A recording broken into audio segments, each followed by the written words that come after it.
All right, ladies and gentlemen, I hope you're all refreshed. We have a lot of ground to cover today, but to start things off, we'd like to reflect and shed light on a very important question. Now, what is the proper role of global media? Should it serve the national interest or serve the global common good? In the next half an hour or so, in our CEO Roundtable session, which will be broadcast on our Arirang TV at 11 p.m. Korea time today, I would like to delve into this question and more. And it's my great pleasure to turn this session to Mr. Kim Woosang, the President of Korea Foundation. Mr. Kim, if you'd like to proceed. Good morning. I'm Woosang Kim, President of Korea Foundation. I'm very much honored to moderate this roundtable with 5 distinguished panelists. Because of the time limit, we have only less than 50 minutes, I guess. So I'll start by briefly introducing all the panelists.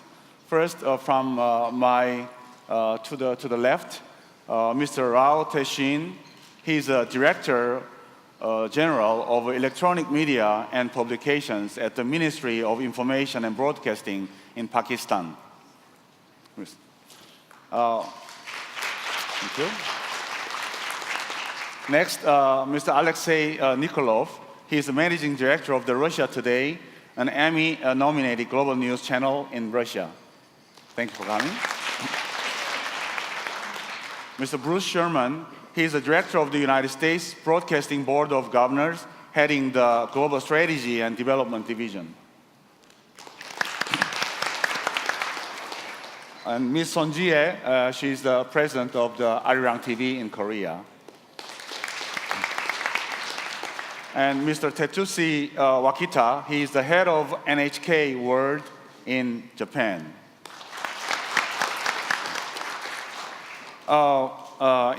In the opening remark, I have used the term, 2 terms, media diplomacy and public diplomacy. And I think that media diplomacy has a lot to do with public diplomacy. Maybe some of you may think that media diplomacy is a part of public diplomacy. And public diplomacy also has a lot to do with national interest. Having said that, I would like to raise a couple of questions to each of you. And since we do not have much time, each participant will have about 5-minute first round presentation based on my comments, my question. And then after we finish one term, we can have a second round of discussion, and each panelist may have 1 to 2 minutes. And hopefully, we'll have about 15 to 20-minute Q&A open to the floor. Let me ask a question to Mr. SHERMAN and President SOHN. Having talked about this media diplomacy and public diplomacy, how would you define the mission of international medias between the 2 contending roles of national advocacy and global common good? Mr. SHERMAN, would you want to go first? Thank you. First of all, I'd like to say thank you to Arirang Television and to the Korea Foundation for hosting this forum. I think this is an excellent event, much needed, and we very much in the United States appreciate having been invited and appreciate being here. Let me make an observation that I think addresses the question that you've raised. We believe profoundly that great journalism advances the common good. The work that we aspire to do is to provide to audiences worldwide accurate, comprehensive, fact-based news and information.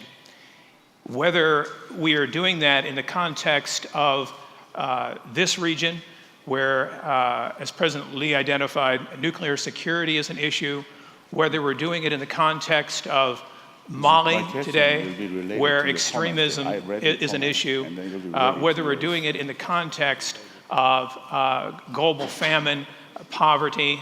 We believe telling great stories advances the common good.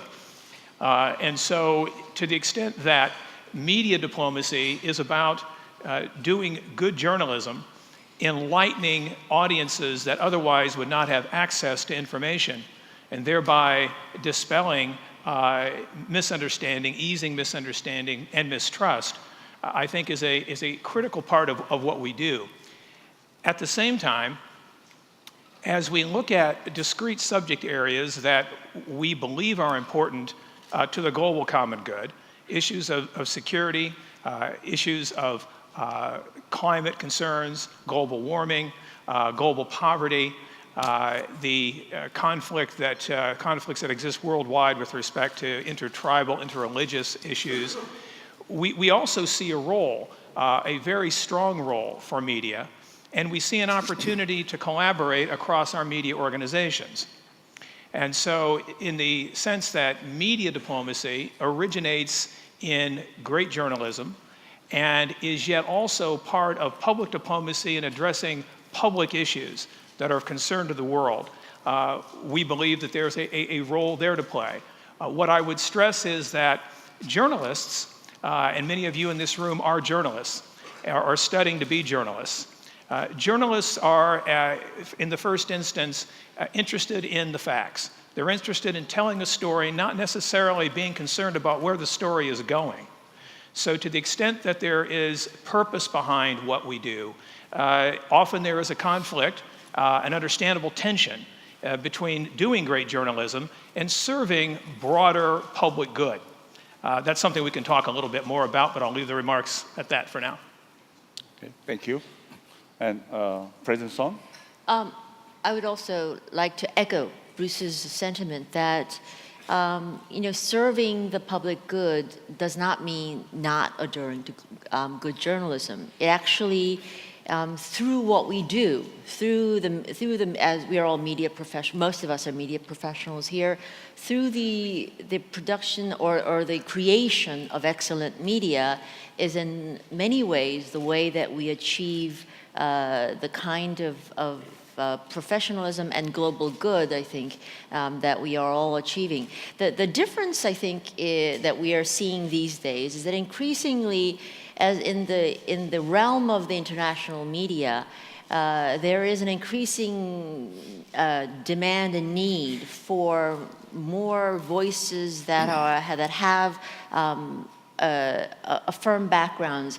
It used to be when in the old days that public broadcasters or media was considered part of propaganda of each country.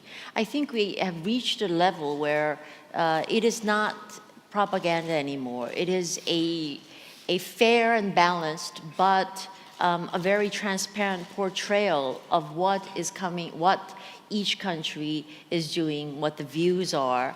And so the real challenge here is that, if everyone's voicing their individual perspectives, in the end outcome, does that mean that it conflicts, that it is chaotic at the end? Or is there something that we can weave together so that in the end, these individual voices actually contribute to achieving a greater good? And that's, I think, something that we actually need to think at this point, while we are all getting, as I said before, as we're all maturing and trying to find our way in the world, because there's no real definition as yet, no real right model as to what global media is. We are it. We as we develop are defining what global media roles are and what the challenges are and what we can do. So I think it is at this point that we really should talk about what we can do realistically, maybe what we can't do, but what we should be thinking about from individually as well as a collective basis. So, and that I think maybe we'll bring up later as well. Thank you. Media, as both of you have suggested, media not only convey the information, but I think also try to interpret the information as well. And media companies, whether commercial or state-owned, they have their own editorial positions. In recognizing these differences in interpretation, I would like to pose a second question to Mr. NIKOLOV and Mr. WAKITA. Do we still have fundamental common values to be shared by international media broadcasters of different nationalities? If so, what are they? You know, how would you describe this journalistic principle, if there is any? Who wants to go first? On me? Yeah, Mr. First. Well, yes, I think you have a very good point here. Just since myself and my friend from NHK are being asked, you take any point, like for example, there's an ongoing territorial dispute between Russia and Japan. And whenever we'll be covering this dispute, RT will be covering it from the Russian side and NHK will be covering it from the Japanese side, by definition. And I think that at the end of the day, the person who is on the receiving end, our audience, will benefit from having the opportunity to get this opinion from the Russian side and from the Japanese side. So it's not something that makes things more subjective. On the contrary, by having 2 or sometimes 3, because well, Arirang will probably be able to cover it from the third side, from the neutral side. By getting more opinions, our audience gets additional value. What is important, though, is that each one of us stays within the framework set by the set of professional rules and by the law. And I think that's what's important. That's what makes us all united, makes us all being in the same camp, so to say. I mean, no matter how different we may be with our national background and our national interest, in a way, we are all still professionals. And our code of conduct is defined both by the legal limitations in all of our countries and global limitations, and by the set of professional conduct, which has evolved over about 500 years that the mass media as a phenomenon has been in existence. For about 500 years, since the 16th century in Italy, mass media has evolved from the first gazetas, the first lists with the recent news, to what we know today as mass media. And it has set certain standard of professional ethics and professional regulations. What makes the challenge that I see for all of us as the trade, as colleagues today, is how we define ourselves as professionals, as opposed to people, to the social networks, as opposed to the blogosphere, people who still who distribute news or what is known as news, but who bear no responsibility for its contents, who are not limited with any professional limitations, with any professional ethics. And I think that's important, that we, as different as we may be, we still form the media, or the press as it used to be known, as opposed to people who are not members of the media and are not responsible for the news they distribute. Thank you. As for the territorial dispute, not only with Russia, but also we have with China and South Korea.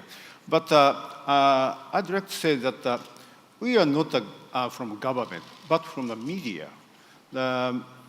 Although we are kind of a product of the nation states, but as a media, we have to be professional as a media, as a journalist.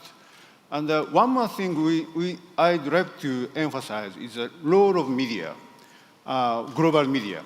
I mean, there are many problems between countries and all over the world, such as global issue, global warming, or poverty, or human rights. We'd like to introduce the arena for freedom of speech to all over the world, to share the issue, common global issue. That's a main point to seek in the future for us. Okay. Mr. Sherman, would you have any comment on this first round of discussion?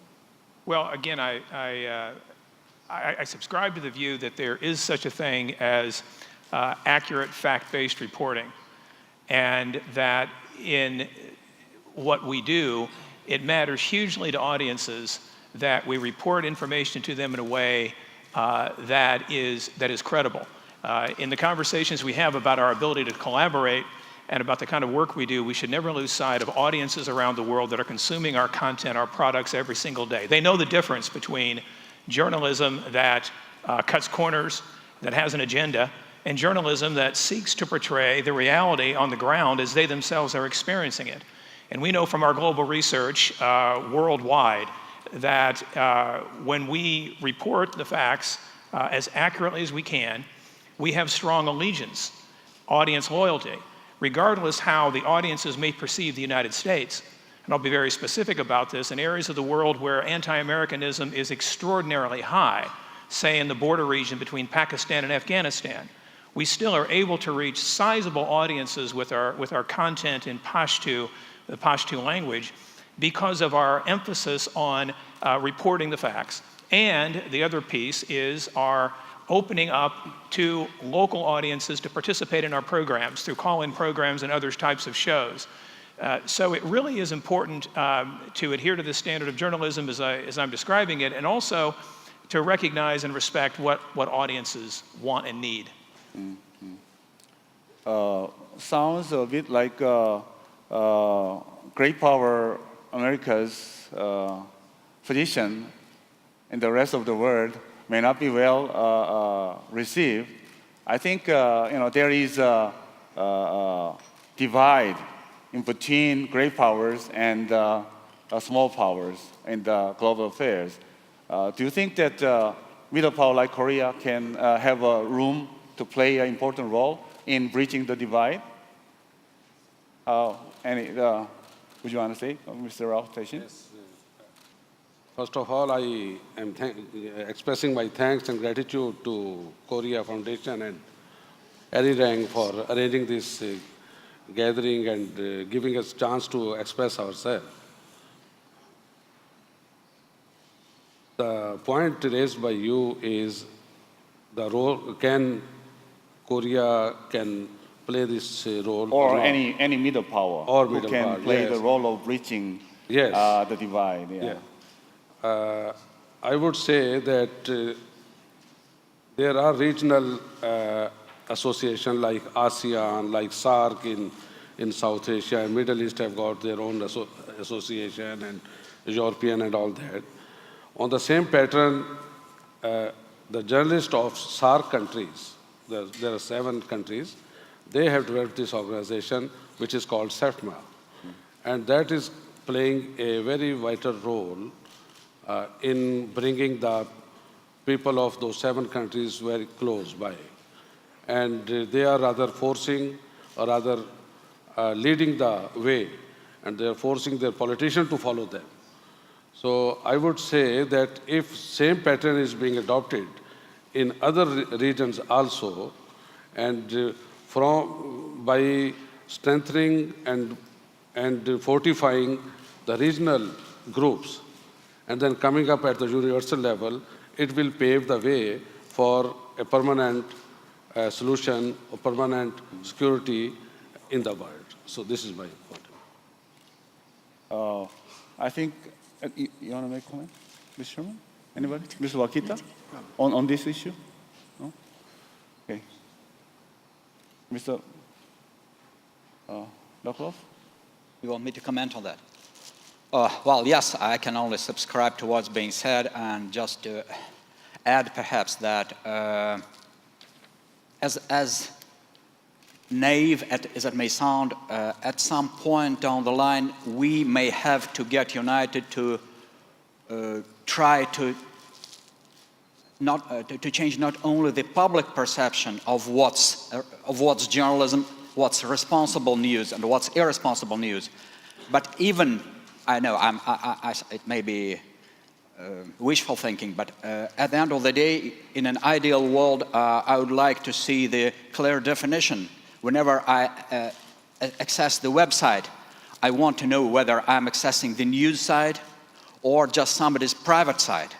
I come to the Arirang-TV or Voice of America site. I know I will get certain opinion, but I know it will be journalistic opinion. It will be the news people are responsible for. I know it sounds like a mantra I'm repeating, but I think that's extremely important nowadays. When the threshold to enter this mass news distribution market is so low that anyone can do that, and the temptation to throw in something sensational, although unchecked and sometimes fake, is so big that many people cannot resist this temptation, and they bear no responsibility, legally or morally, for dissemination of the fake information.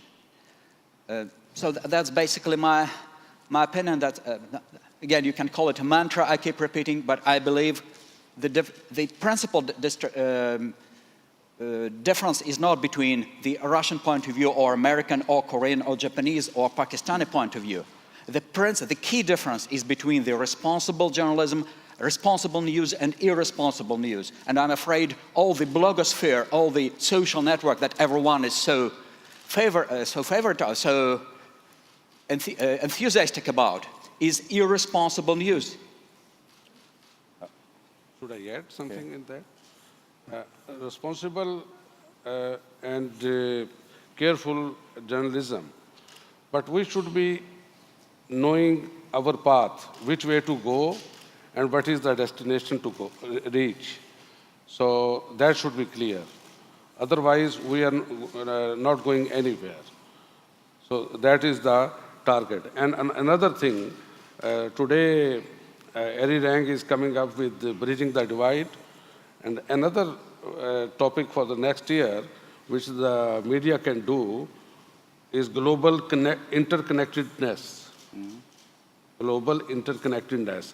This is also the topic very important, and media, global media, and can play a very, very vital role in supporting this idea and in promoting this idea.